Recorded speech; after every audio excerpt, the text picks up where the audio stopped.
നമസ്കാരം, എല്ലാവർക്കും പുതിയ വീഡിയോയിലേക്ക് സ്വാഗതം. ഇന്ന് ഡിസ്കസ് ചെയ്യുന്ന ടോപ്പിക്ക് PSC മുൻവർഷങ്ങൾ നടത്തിയ ജിയോഗ്രഫിയുമായി ബന്ധപ്പെട്ട ക്വസ്റ്റ്യൻസും ആൻസേഴ്സുമാണ്. ഓക്കെ, നമുക്ക് ക്ലാസ്സിലേക്ക് പോകാം.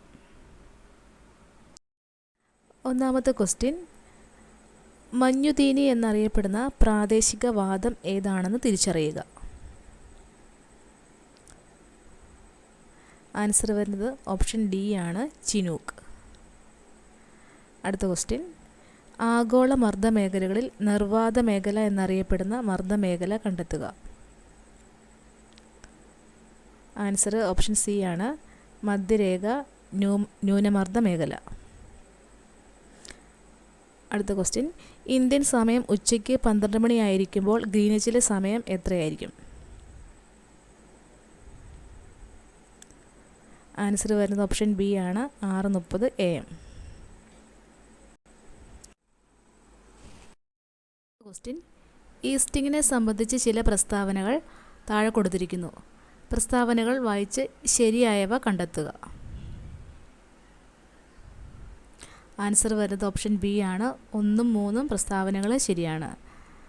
അതായത് വടക്ക് തെക്ക് ദിശയിൽ വരച്ചിട്ടുള്ള രേഖകളാണ് നെക്സ്റ്റ് ധരാതലീയ ഭൂപടത്തിൽ കാണപ്പെടുന്നു. അടുത്ത ക്വസ്റ്റ്യൻ, ഭൂമധ്യരേഖയിൽ കോറിയോലിസ് ബലം ഡാഷ് ആണ്. ആൻസർ വരുന്നത് ഓപ്ഷൻ സി ആണ്, 0. അടുത്ത ക്വസ്റ്റ്യൻ നോക്കാം. ഭൂവൽക്കത്തിലെ ഫലകങ്ങളുടെ ചലനത്തിന് കാരണമാകുന്ന പ്രധാന ബലം ഏത്? ആൻസർ വരുന്നത് ഓപ്ഷൻ എ ആണ്, ഭൂമിയുടെ ഉൾഭാഗത്തു നിന്നുള്ള സംവഹന പ്രവാഹം. അടുത്ത ക്വസ്റ്റ്യൻ നോക്കാം. സമുദ്ര ഊഷ്മാവ് സാധാരണയിൽ നിന്നും ഉയരുന്നതിന് കാരണമാകുന്നത് ഏത്?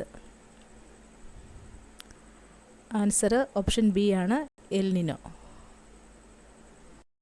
അടുത്ത ക്വസ്റ്റ്യൻ, GPS ഉപയോഗിച്ച് ഒരു സ്ഥലത്തിൻ്റെ സ്ഥാനം കൃത്യമായി നിർണ്ണയിക്കുന്നതിന് ഏറ്റവും കുറഞ്ഞത് എത്ര ഉപഗ്രഹങ്ങളുടെ സിഗ്നൽ ആവശ്യമാണ്? ആൻസർ വരുന്നത് ഓപ്ഷൻ ഡി ആണ്, 4 ഉപഗ്രഹം. അടുത്ത ക്വസ്റ്റ്യൻ നോക്കാം. ചുവടെ തന്നിരിക്കുന്നവയിൽ മില്യൺ ഷീറ്റുകളുടെ തോത് ഏത്? ആൻസർ വരുന്നത് ഓപ്ഷൻ ഡി ആണ്, 1:10 ലക്ഷം. അടുത്ത ക്വസ്റ്റ്യൻ, താഴെ കൊടുത്തിരിക്കുന്നവയിൽ ഭൂമിയിലെ കാലാവസ്ഥയെ സ്വാധീനിക്കുന്ന പ്രധാന വാതകം ഏത്?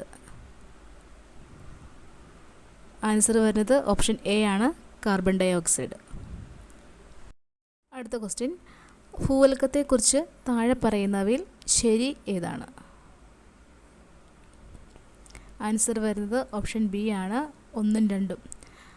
ഭൂമിയുടെ ഏറ്റവും പുറമേയുള്ള ശിലാനിർമ്മിതമായ കട്ടിയുള്ള ഭാഗമാണ് ഭൂവൽക്കം. സമുദ്രതട ഭൂവൽക്കത്തിന് വൻകര ഭൂവൽക്കത്തെ അപേക്ഷിച്ച് കനം കുറവാണ്. ഇത് രണ്ടുമാണ് ശരിയായിട്ടുള്ളവ. അടുത്ത ക്വസ്റ്റ്യൻ, തിരമാലകൾ എന്നാൽ? ആൻസർ വരുന്നത് ഓപ്ഷൻ സി ആണ്, 2ാമത്തെ. അതായത് സമുദ്ര ഉപരിതലത്തിലൂടെയുള്ള ഊർജ പ്രവാഹമാണ്.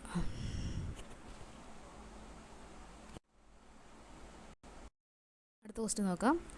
ഓവർലാപ്പോട് കൂടിയ ആകാശീയ ചിത്രങ്ങളിൽ നിന്നും ത്രിമാന ദൃശ്യം ലഭിക്കാൻ ഉപയോഗിക്കുന്ന ഉപകരണം ഏതാണ്? ആൻസർ വരുന്നത് ഓപ്ഷൻ ബി ആണ്, സ്റ്റീരിയോസ്കോപ്പ്. അടുത്ത ക്വസ്റ്റ്യൻ നോക്കാം.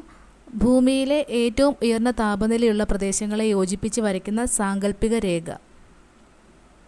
ആൻസർ വരുന്നത് ഓപ്ഷൻ എ ആണ്, താപീയ മധ്യരേഖ.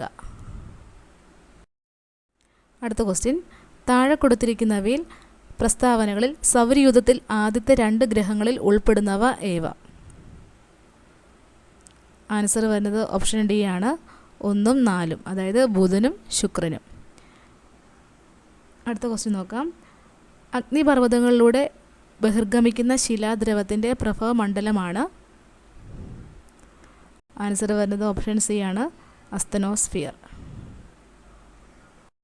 ക്വസ്റ്റ്യൻ, താഴെ കൊടുത്തിരിക്കുന്ന വാതകങ്ങളിൽ ഹരിതഗ്രഹ പ്രഭാവത്തിന് കാരണമാകുന്നത് ഏത്? ആൻസർ വരുന്നത് ഓപ്ഷൻ സി ആണ്, കാർബൺ ഡൈ ഓക്സൈഡ്.